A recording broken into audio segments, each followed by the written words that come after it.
বাংলাদেশের সাবেক প্রধানমন্ত্রী খালেদা জিয়া সহ অন্যান্য নেতাদের মৃত্যুতে সমবেদনা জানিয়েছে ভারত।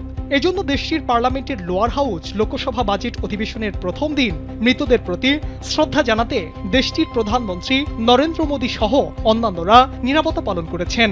ভারতীয় বার্তা সংস্থা ফ্রি প্রেস জার্নাল জানিয়েছে, বুধবার ভারতের পার্লামেন্টে বাজেট অধিবেশন শুরু হয়। অধিবেশনের প্রথম দিনই বেগম খালেদা জিয়া এবং মহারাষ্ট্রের উপমুখ্যমন্ত্রী ও লোকসভার সাবেক 5 সদস্যের মৃত্যুতে শোক প্রস্তাব আনা হয়। এ সময় সবার নাম উচ্চারণ করা হয়। এরপর সাংসদরা দাঁড়িয়ে তাদের প্রতি সমবেদনা ও শ্রদ্ধা জ্ঞাপন করেন। গেল 30 ডিসেম্বর ঢাকার এভারকেয়ার হাসপাতালে চিকিৎসাধীন অবস্থায় শেষ নিঃশ্বাস ত্যাগ করেন খালেদা জিয়া।